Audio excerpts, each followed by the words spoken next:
This episode is sponsored by Orange QC. You are running a company that has to be professional. If you look like you're just running something out of your garage, then the people people who work for you are going to take advantage of the situation. There's many people that say, okay, I'm ready to get an office, right? You really need to sit down, like, what does that mean for me? As now I'm the business owner. You've got to consider the cost not only of the office lease, but you got to consider the cost for furniture and paint and branding and what paint colors you're going to use.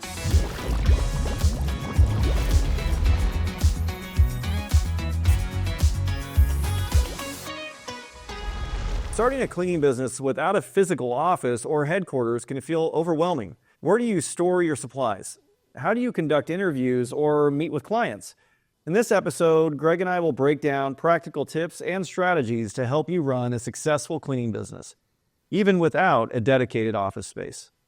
We recommend visiting our website, octocleanmedia.com, which contains some really exciting products to help you with prospecting, selling, and marketing. We also have a membership program that comes with private community access that allows you to network with other cleaning professionals, access to our 10-day prospecting challenge, and access to group coaching and one-on-one coaching. All right, let's get into this, man. So we've both done this. You know, we've done running a cleaning business without an office for a very long time, and then it is a big decision, like everything's running good, what time do you get an office? But let's talk about a few things. So a lot of people say, well, where do you conduct interviews and meetings and things like that? Well, we've done a bunch of different things that Matt can talk about. So, and I'll have him share on that. So the early days, right? When, the 90s, when we got started, like, how did that work? But I think it's better if we focus really on how we did it in Arizona. Yeah, because as we expand across the nation, it kind of does it over again. There's a model and a method to it, and it's not expensive. Anybody can do this. Yes. Our goal when we enter into a new territory is that we're reducing as much overhead expense as possible while maintaining our brand and professionalism. Right. So it has to feel like we've been there forever. Yep. But it doesn't have to be crazy expensive. Correct. So, the questions we get often are what you just said, right? Is like, where should I conduct interviews? Like, where should I have employee interactions? And where should I have meetings, training, classes, things like that? So, fortunately for you, we live in a world with a lot of technology. For most of us, we can access training programs that your employees would be able to do the lion's share of their work remotely from their cell phone or from their computer. Yeah. So I would first work on what that looks like, right? What is your training program? And Greg has done a lot of work on this and continues to enhance what we're doing and giving to our franchisees so that they can give it to their employees and our internal staff and so on. But when you're wanting to interview someone, you have to have an interview process. So we aren't going to get too deep into this stuff, but have a phone interview, and you should meet with them in person. You can go to coffee shops, but what does that kind of project? Going to a coffee shop to meet with a bunch of people. I don't have an office. But we've done this before, and I've had some really great results. I've had some too, and it depends on the level that you're hiring. If you're hiring janitorial staff, it's probably fine. Okay.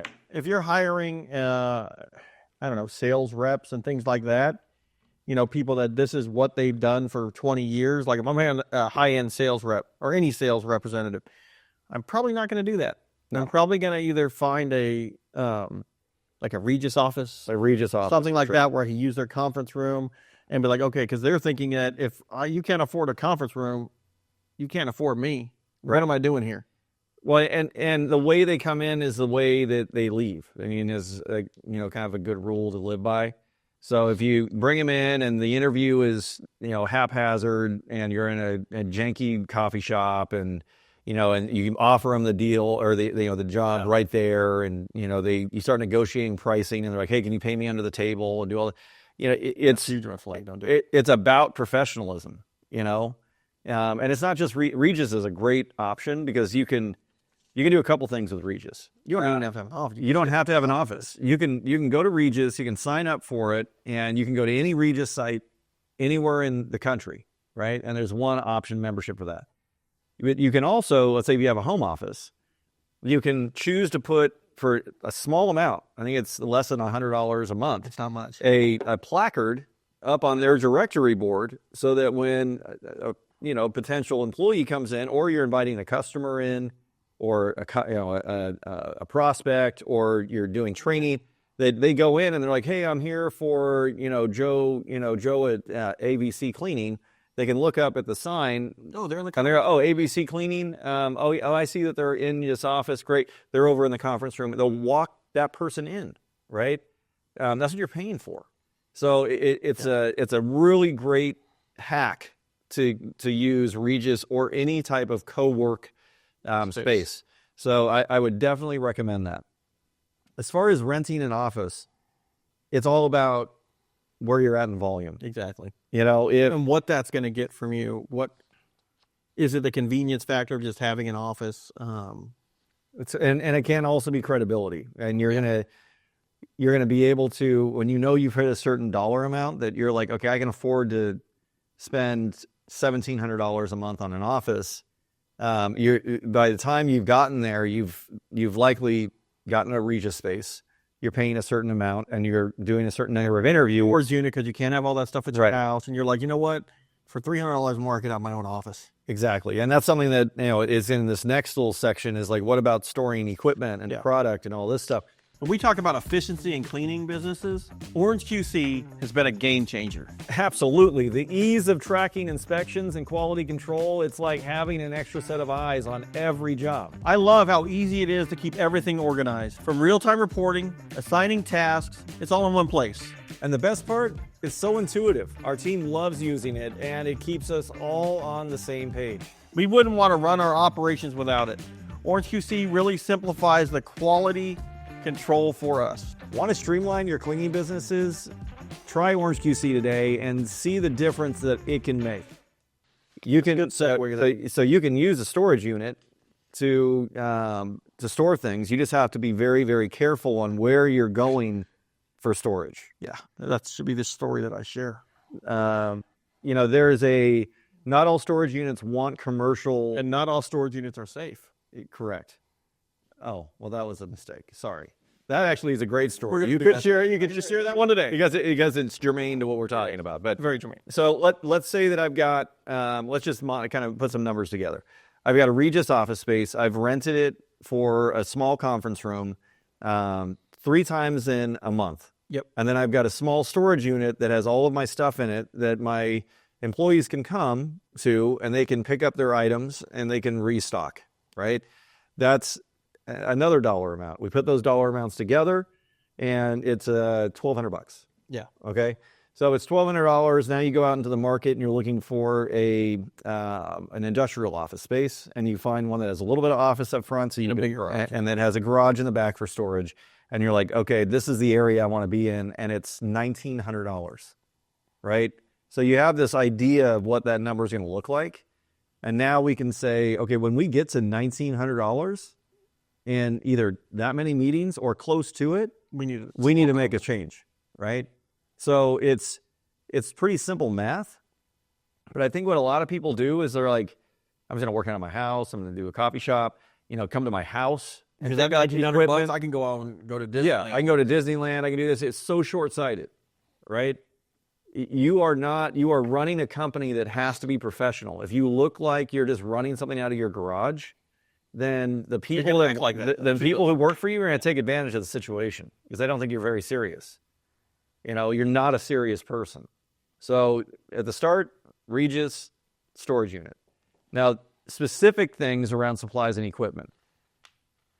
We talked about where you could store your equipment, but what about keeping supplies on hand?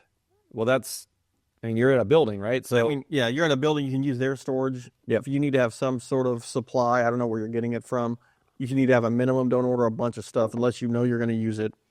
I would like to say it's common sense, but you have to have something too at the same time. Like, it takes 4 days for me to get this, well, you probably should have some of it at your house or in your storage unit, wherever it's at. What about running out of product on a job and you don't have any in storage? What do you do? Depends what the product is. Well, let's choose something that would run out commonly.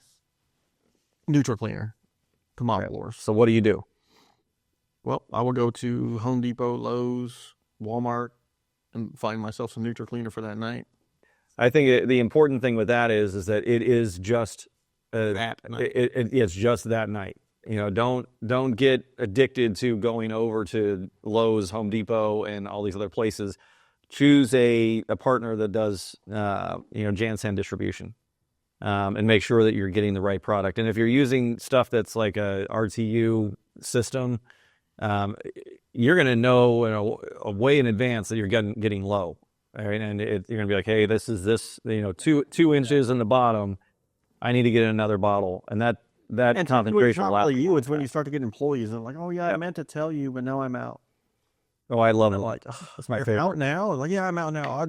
I've actually been out for a week and I just keep forgetting to tell you. I've been mopping with water and a dirty mop. But it's fine because the water doesn't get dirty. There's a whole story about that though. That's another story we could tell. What about laundering, since we're talking about towels and mops and stuff like that?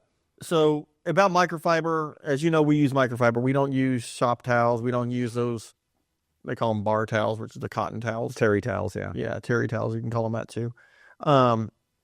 The great thing about microfiber is it is a synthetic fabric. So with synthetic fabric, it's going to be less likely to get contaminated. Yeah. The only thing you don't want to do is fabric softener and bleach. Will ruin it. So, but as far as like, where do I clean it at? You can clean it at a laundromat if you want. If you want to go in and clean it at a laundromat, it's really quick. If you're running a large company and you're doing all of your own towels. We also have done it where we're giving our employees, if they're like, let's say they're far out, not near our office, we'll give them a stipend of saying, okay, this is how much money we're going to give you every month to launder the towels. Yep. So they're laundering their own. You could do them, like I said, at your own house. I would just recommend that if you're doing your mops, not drying them, like hanging them to dry, because they're heavy when they're wet and they will ruin your dryer. Yeah. We go through a lot of dryers here.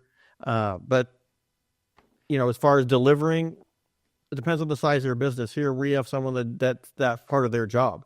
They're going to pick up soil. They're going to drop off. They're going to make sure everybody's, situated. Every other closets look the same from closet to closet, that kind of stuff. Yeah.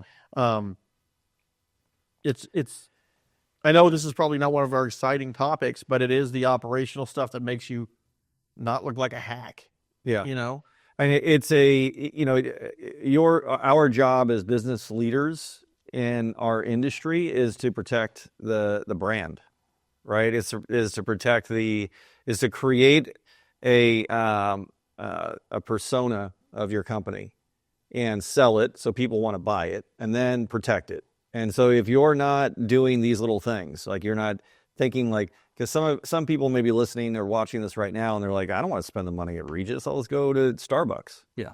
I have my employees clean the towels, and then they show up to the building and there's towels that are wrung out, after they've been rinsed in a mop bucket or a mop sink, and they're hanging all over the janitor closet. We've seen that before. It's like, hey, what are we doing here? We go into a suite at a college and they put them all over. Yeah. All over a dorm room, all their beds everywhere. Like, what are we doing here? Oh, we clean them in the sink. I'm like, no, and woo, I'm glad you're not our guys. Yeah. So these are things that it's like going back to planning, going back to what is professional. And I think in this case, it's like if you're starting out, you can run out of your home. You shouldn't look that way. Yeah. If, and your employees shouldn't think that they're waiting on towels because, you had to, wash some delicates at your house first. Exactly. It's like, no, you need it. Comforter in the wash. I have my comforter in and the dryer's taking too long, so I'm gonna have to wait to get your towels. That's not even an option. It's the wizard behind the curtain. All the drama happens behind the curtain. You just need to do it. Your job is to give your employees everything they need. Your job is to make sure that client doesn't recognize that you're struggling with certain operational things. If they do recognize that, they think it's systemic. If it's systemic, then they start finding somebody who's not going to do it. So, this is an important topic because it has I think, a more overarching type of, situation here. So, before we continue on, I just want to remind you again that only 30% of the people that are watching this video on YouTube and returning to our channel each week are actually subscribed. Can you believe that? Okay, It's crazy. That means that 70% of the people who are listening, watching this right now are not subscribed at all. And so I've got a goal for these folks. 60%, right? Yeah. So just get the 60%. Now, I'll tell you, we had a pod come out just a little while ago, and we said 60%, and so it's very possible that could already be. It could be. It could be there. So, but there's going to do the giveaway. If it's still not, we're still going to do the giveaway. We're still going to do the giveaway. Yeah. So it doesn't cost you anything, and you'll be alerted every Wednesday when our great colleague here, Moses, puts it up. And yeah, you'll see the upcoming live streams, and all you got to do is just right now, just below the video, a little red, is it red and white? The red and white button?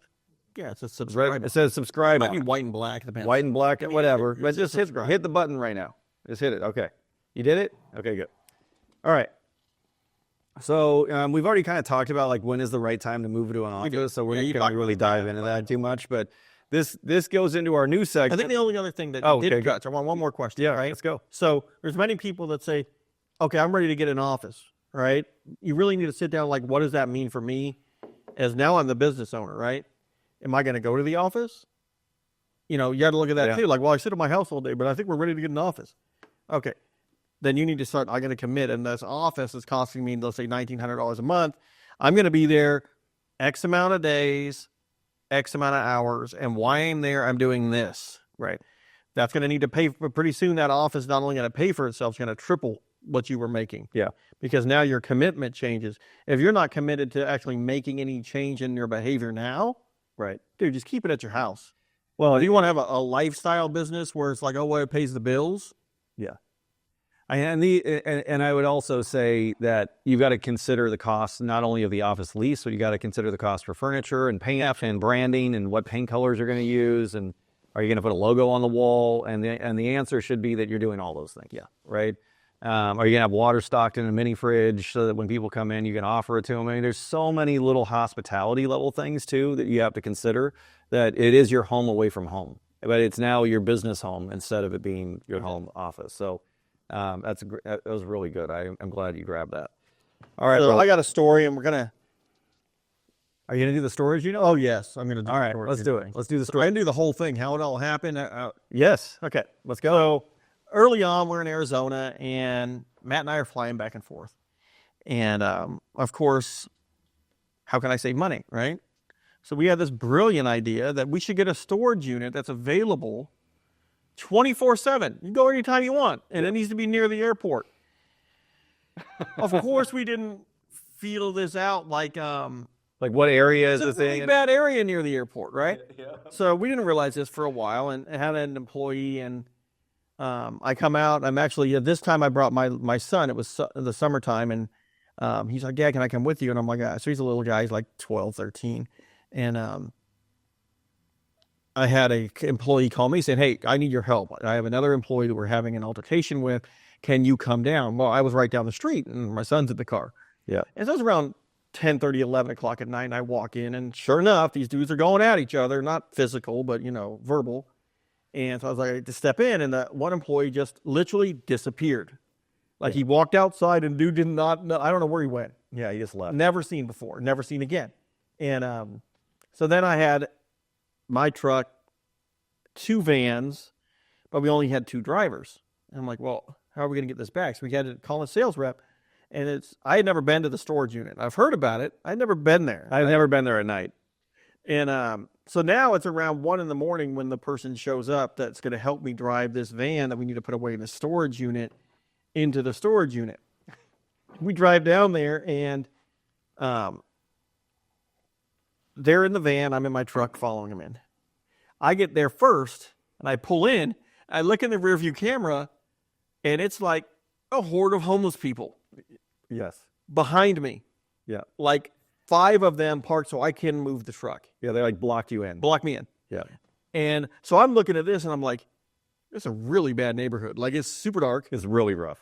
And the only storage units that were 24 hours a day were the two that were hours, because I thought I was like, this is a brilliant idea. which are like right in the parking lot. So for me to even get out of the truck, it's like, okay, I've got my little dude in the car, and we're in the middle of nowhere. There's a bunch of homeless people trying to rob me. And then luckily, the sales rep that came in pulls the van in. Well, of course, she's with her husband, and it's Arizona, and everybody's got a gun in Arizona. Yeah, everybody. And they dispersed. We quickly put everything in there, locked it all up, which the van did not fit, by the way. Your tape measure was about 3 inches short. Well, it did fit. You did get it in. It got in, and the door shut. Yeah, I mean, the back of the van's never been the same. It's been a little shorter. It's a little shorter. Never been the same since. So yeah, that was an interesting night. Needless to say, within, I think, 2 weeks of that. Not even that. I think we picked it up the next day. Yeah, and we cleared it out and moved our unit. Yeah, we moved it to an RV storage unit. With a gate. It has a gate that was 24-hour access in a better neighborhood that was not going to be, a horde of unhoused folks. Yeah, and that was the one time that, I was like, well, I got my son. I'm not going to bring anything with me. And yeah, it's probably the only time I needed to bring something with me. But luckily, our sales rep took care of to disperse the horde of zombies. So yeah, it was and look, I that neighborhood I had gone into, and you were planning on walking from the airport, yes, I know, to the storage, and it was not close, dude. So I planned on parking my company car that was there, Tesla, in that storage unit. And then taking like the little, what do they call those? The little scooters that you can rent. This for the first time too. That'd be hilarious. And like a bird scooter. Yeah, like a bird scooter, and like taking it from the airport to the storage unit, and getting my car so that I didn't have to worry about it, because Uber is like $75 to get up to where they were going to die. Is it worth $75? No, but it was, dude. No, and I never did it, and you did it, right? Because I ended up finding, like, how was I going to get, and I just said, forget it. I got a driver that drove me to the apartment, and it was easier and a heck of a lot safer. Terrible neighborhood. It was a bad idea. So when you buy a house, they tell you to go there at night, right? The moral of the story is, go to the storage unit at night and know what you're getting into. So, all right. So let's, that's a great story. Good story. All right. So let's jump into the questions. So from Get Out of Debt 2024, where do I get a template contract? Do I need to get the contract that's Maryland specific? So Octafleet Media. We have a sales toolkit. What you would do is, it's a great template to start. But yes, you would need to look at, are there specific laws in your state, county, city that you need to also apply? Typically, there may be a couple little things. It's probably like the get out of the contract clauses. Things like that. I mean, Google's your friend. But it's definitely going to give you a really good starting point. Yes. A really good starting point. All right. Stephanie Barber asks, I have a customer that does not want us to clean the desk in the office. I guess desks, probably. But it seems only the client knows this task that we don't perform. I feel like they're setting us up for failure because they think we're intentionally missing their desk, and there's other areas of the facility which I would like to service, but he wants his employees to do so, but they're not. How do I approach this conversation? Well, first, when you're building out a proposal, you need to carve out things so it's in writing. So if you have a standard scope of work that says that you do desks, daily things, this is what you do, weekly things, this is what you do, and someone says, I don't want you touching desks, then you don't have to change the scope of work that is templated. You would just go in and change in the proposal. Well, it sounds like this individual did change that with a customer, but what she's saying is when she's walking, I've got an employee that's like, hey, you don't ever clean my desk. Yeah. So, but so the boss knows, but the employees don't. So the employees are expecting them to do that without the boss saying, hey, guys, clean your own desks. Yeah, I mean, we deal with this at Loma Linda. Yeah. But we've had to approach it. Well, do you want me to tell you? Yeah, go ahead. Go. Yeah. So we dealt with the exact same situation at one of our very large customers. And they have a huge 160,000 square foot building that's nothing but cubicles. They've decided that, hey, you know what? You're responsible for your desk space, right? The actual surface. The surface. Yeah. We're responsible for high dust, low dust, all that kind of stuff. Yeah, cube tops, things. And we dealt with the same thing. So I went to our customers today. Look, I really feel that your employees do not understand the scope of work. Right. So is there anything that you can do to help me with this? And they're like, oh, we're going to send out a talking point, that this is what they're responsible for. This is what you're responsible for. And we do sometimes get that, one-off thing where a customer comes or employee says, hey, can you clean my desk? But now they understand. Yeah. So if they send out a memo to all of their employees and explain what it is, and it's going to have to be a reminder from time to time. It is. I think we do it at least once a year. Yeah. Once a year, there's like, hey, this is what you guys should know. But yeah, you're right. I mean, Because you're not going to do it yourself. Yeah, don't wait for the train to run you over. If you're standing on the tracks, you should be able to call the conductor and say, make sure you stop before you hit me. I'm right here. So the conductor is your boss. Yeah, and the conductor is the boss that needs to have those conversations. So, all right. So we want to thank everybody for watching or listening to this episode of the Oshwicking Podcast. And if you are watching on YouTube, please like and subscribe. Please like and subscribe. Leave the 60%. But it's also important you leave a comment because we want to know what topics you want to talk about. Yeah. And when you become an OctoClean Media member, you can ask those questions on there. If you like the stories, yeah, if you like the stories, yeah. And if you want to not have stories you want to put down, let us know. I mean, or say, hey, have you ever had a story that's like this? Like, we'll say, oh, yeah, we've got some stuff that we might not want to share. There may be some things that we need to protect the identity of others that we may not be saying. But so we'll see you next time in the next episode. Thank you so much. Thanks. See you later.